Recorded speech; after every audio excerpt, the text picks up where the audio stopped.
Seating arrangement, data interpretation और puzzles. ये 3 ऐसे टॉपिक है जो एग्ज़ाम में बहुत ही इम्पोर्टेंट है और 15 से 20 मार्क के क्वेश्चंस इसमें आते हैं। किसी भी आईबीएस पैटर्न पे ये बहुत इम्पोर्टेंट हो जाता है। और अभी जो अपकमिंग एग्ज़ाम्स हैं लाइक महाटेट और दूसरे जो एग्ज़ाम्स है आईबीपीएस जो कंडक्ट करती है, उसमें ये क्वेश्चंस और इस पैटर्न के क्वेश्चंस बहुत इंपॉर्टेंट हो जाते हैं। इस वीडियो में हम लोग 3 डिफरेंट पैटर्न के क्वेश्चंस सॉल्व करने वाले हैं। इन्हीं पैटर्न पे क्वेश्चंस आते हैं। अगर इसकी अच्छी से प्रैक्टिस कर ली जाए तो 15 से 20 क्वेश्चंस आपको आराम से सॉल्व करने को मिल सकता है और 15 से 20 मार्क आपकी सिक्योर हो सकती है। 9 पर्सन्स है, लिव्स इन डिफरेंट सिटीज़ है, सिटीज़ के नाम दिए हुए। इसको सॉल्व करने के लिए सबसे पहले हम लोग क्या करेंगे, यहाँ पे के जैसा बना लेंगे। यहाँ पे लिख देंगे हम लोग सिटीज़ और यहाँ पे लिखेंगे हम लोग पर्सन। सिटीज़ के नाम लिख देंगे। सिटीज़ के नाम क्या क्या है, बार्सिलोना, बार्सिलोना, देहरादून, देहरादून और टेक्सास। अब हम लोग इन्फॉर्मेशन को रीड करेंगे। इन्फॉर्मेशन को बहुत ही आराम से, बहुत ही अच्छे से रीड करना है। कीवर्ड्स को पिकअप करते हुए आना चाहिए आप लोगों को।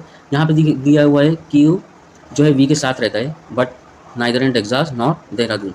तो सिंपली यहाँ से क्लियर हो जाता है क्यू वी कहाँ पे रहते हैं, बार्सिलोना में। P leaves only with Z, तो पी सिर्फ जेड के साथ रहता है, नॉट इन टेक्सास, टेक्सास में नहीं।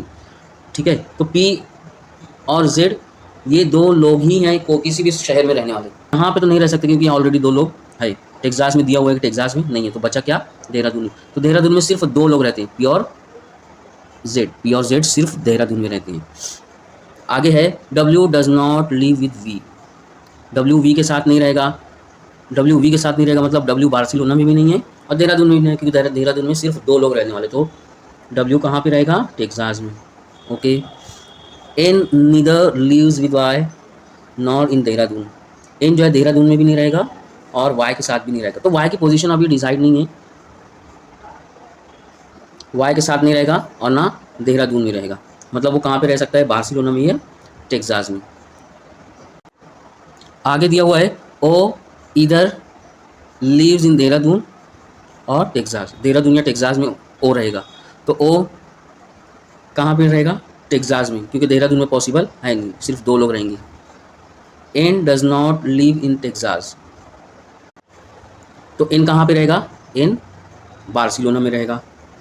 आगे है odd numbers of person live in the Barcelona. Barcelona में ऑड नंबर्स रहेंगे। ओ लीव्स विद एल, तो ओ किसके साथ, एल के साथ रहेगा। अभी यहाँ पीछे आते हैं हम लोग। यहाँ पे दिया हुआ है N neither lives with Y. N Y के साथ नहीं रहेगा, मतलब वाई कहाँ पे रहेगा, वाई टेक्सास में रहेगा। तो इस तरह से हम लोग का सीटिंग अरेंजमेंट हो गया। ये पर्सन्स दिए हुए, ये सिटीज़ दिए हुए, ये टोटल इन लोग का अरेंजमेंट हो गया। अब इसके बेस पर क्वेश्चंस सॉल्व करना है। क्या दिया हुआ है, who among the person live with W. तो डब्ल्यू के साथ कौन कौन रहता है, इसमें से हम लोग को आंसर चूज करना है। यहाँ पे देखना है डब्ल्यू के साथ ओ एल वाई, तो यहाँ पे ओ एल वाई, तो ओ एल दिया हुआ नहीं है, वाई है, तो वाई इसका आंसर हो जाएगा। ऐसे ही which city does O live in, O किस में रहता है, टेक्सास में, तो इसका आंसर हो जाएगा टेक्सास।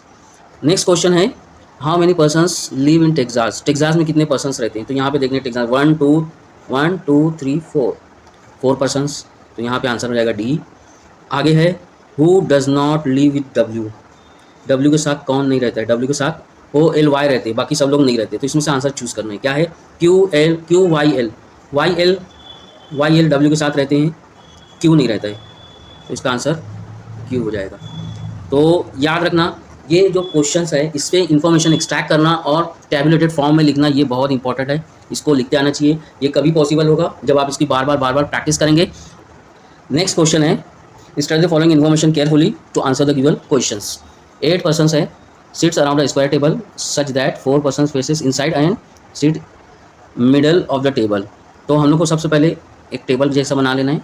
ये सपोज टेबल है, इसमें क्या बोल रहा है, 4 पर्सन्स फेसेस इनसाइड, चार लोग हैं वो इनसाइड देख रहे हैं, और जो इनसाइड देख रहे हैं वो कहाँ है, मिडल ऑफ द टेबल, मतलब ये यहाँ पे जो भी बैठेगा वो इनसाइड उसका फेस करेगा।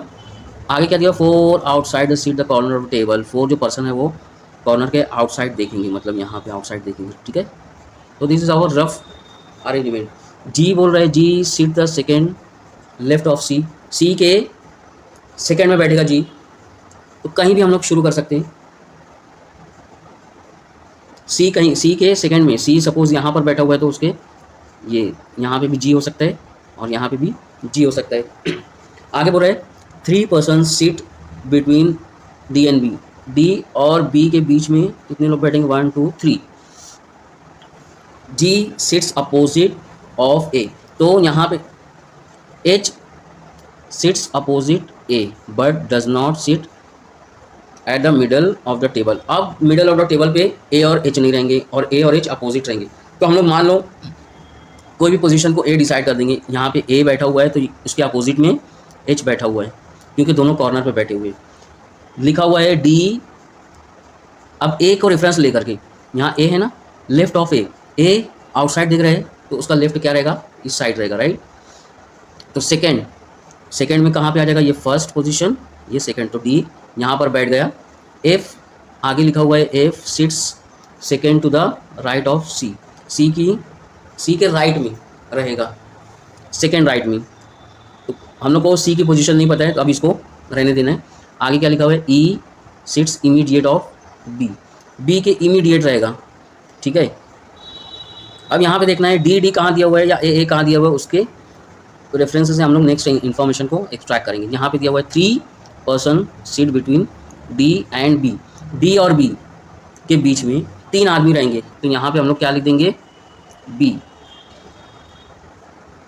तो बी की पोजीशन फिक्स हो गई, E sits immediate right of B, तो ई कहाँ पे बैठेगा।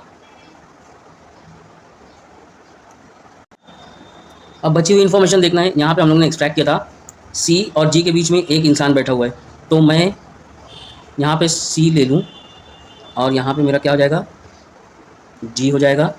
अब बचा नंबर एफ, तो यहाँ पे मैं एफ लिख दूँगा। तो ये कुल मिला करके इसका सीटिंग अरेंजमेंट रहेगा। क्वेश्चन को सॉल्व करते हैं। 4 of the following 5 are like in a certain way and thus form a group, which among the following does not belong to group। जो ग्रुप से बाहर है उसको हम लोग को देखना है। यहाँ पे है FEAGC, यहाँ पे हम लोग आएंगे, यहाँ पे देखेंगे जो कॉर्नर पे बैठे हुए हैं ADHB और जो मिडल में बैठे हैं EFCG, तो यहाँ पे देखेंगे EFGC, ये सब मिडल वाले हैं, इसका आंसर हो जाएगा क्योंकि ए जो है वो कॉर्नर, टेबल के कॉर्नर पे बैठा हुआ है। नेक्स्ट है how many person sits between G and F, G and F के बीच में कितने लोग बैठे हुए हैं, जी और एफ के बीच में 1, तो यहाँ पे 1 पर्सन है।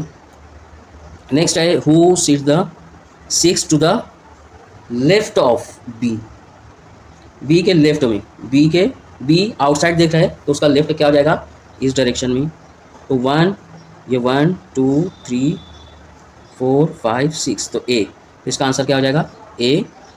नेक्स्ट है who seats immediate right of D, D कहाँ पे है, डी ये है, आउटसाइड देख रहा है तो उसका राइट क्या हो जाएगा, जी, तो इसका आंसर क्या हो जाएगा, जी। नेक्स्ट क्वेश्चन है who sits second to the left of H, second, H outside देख रहा है तो ये फर्स्ट, सेकेंड, तो इसका आंसर हो जाएगा डी होता है क्योंकि डी नहीं है इसमें। नेक्स्ट क्वेश्चन है study the following arrangement carefully and answer the question below.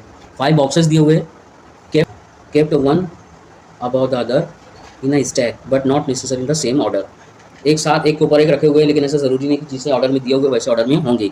Each boxes contain different fruits, हर बॉक्स में अलग अलग फ्रूट्स है, फ्रूट्स के नाम दिए हुए but not necessary in the same order. यहाँ पे हम लोग एक टेबल बना लेंगे, एक जगह लिखेंगे बॉक्सेस और एक जगह लिखेंगे हम लोग fruits. Okay, now information is start from here.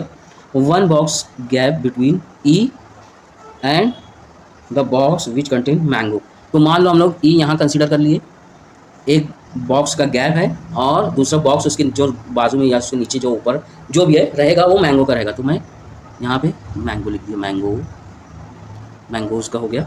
आगे है 2 बॉक्स का गैप है, कहाँ पे, विच कंटेन्स ऑरेंज और बनाना, मतलब ऑरेंज और बनाना के बीच में 2 बॉक्स के गैप रहेंगे, ठीक है। अब हम लोग को पता नहीं ऑरेंज कहाँ पे रहेगा, बनाना कहाँ पे रहेगा, इसको रफ इन्फॉर्मेशन ऐसे साइड में लिख लेंगे। Apple box place immediate below the banana. Banana जहाँ पे भी रहेगा उसके बिलो में क्या रहेगा, ये बनाना, उसके बिलो में एप्पल। तो ऐसे सीक्वेंस होगी, और 1 ऑरेंज 1 2 3 4 5, तो यहाँ पे सीक्वेंस होगी। तो यहाँ पे हम लोग सिंपली सीक्वेंस ही लगा देंगे, ऑरेंज ये 1 ये 2, उसके बाद बनाना, ये बनाना, उसके बाद एप्पल, उसके बाद एप्पल। ठीक है, तो ऐसे इसकी सीक्वेंस लग गई ऊपर से नीचे तक। मैं इसको रफ कर देता हूँ। ओके, ये सीक्वेंस लग गई। आगे क्या दिया हुआ, यहाँ तक दे दिया एप्पल, हम लोग ने यहाँ पे यहाँ तक की इन्फॉर्मेशन को प्रोसेस कर दिया है। आगे है two gap between box E and box B. Box E और बॉक्स बी के बीच में कितना गैप है, 2 का। तो बॉक्स ई और बॉक्स बी 1 2, तो यहाँ पे मैं क्या लिख दूंगा, बॉक्स बी, और क्या बोल रहा है आगे, बॉक्स बी विच कंटेन्स बनाना। तो बॉक्स बी बनाना, ये ऑटोमेटिक सीक्वेंस मैप हो गई। Box A place immediately above C. Box जो ए रहेगा वो बिल्कुल immediately above the C, C के अबव रहेगा। तो मैं यहाँ पे सी ले लूँगा, तो यहाँ पे ए आ जाएगा। तो ए बॉक्स यहाँ पे प्लेस हो गया, ए बी सी ई हो गया। अब जो बचेगा बॉक्स वो यहाँ पे आ जाएगा, तो डी बॉक्स बचा, यहाँ पे डी आ गया। अब फ्रूट्स में देखो कौन सा बचा हुआ है, फ्रूट्स गुआवा, तो यहाँ पे मैं गुआवा लिख दूँगा। राइट, इन्फॉर्मेशन को प्रोसेस करके टैबुलेटेड फॉर्म में लिख दिया है। अब इसी टैबुलेटेड फॉर्म से हम लोग आंसर्स को एक्सट्रैक्ट करेंगे।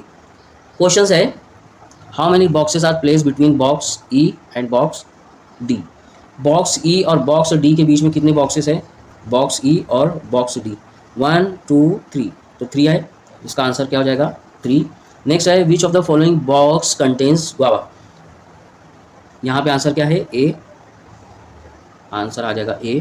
नेक्स्ट है, how many boxes are place between guava and apple. Apple और गुआवा के बीच में कितने बॉक्सेस है, 2 बॉक्सेस, मैंगो का और बनाना का। तो यहाँ पे लिखेंगे 2 बॉक्सेस, आंसर रहेगा 2। विच of the following box contains Apple. Apple किस बॉक्स में है, एप्पल है डी में, तो इसका आंसर हो जाएगा डी। तो ये 3 क्वेश्चन जो हम लोग ने डिस्कस किया है, ये बिल्कुल इसी पैटर्न पे IBPS में रिपीट होते हैं। इस पैटर्न को बार बार, क्वेश्चंस को बार बार करिए। इसकी बार बार प्रैक्टिस करने से आप लोग की 15 से 20 मार्क्स पक्की हो जाएगी। इस तरीके से और वीडियो देखने के लिए हमारे चैनल को सब्सक्राइब करें।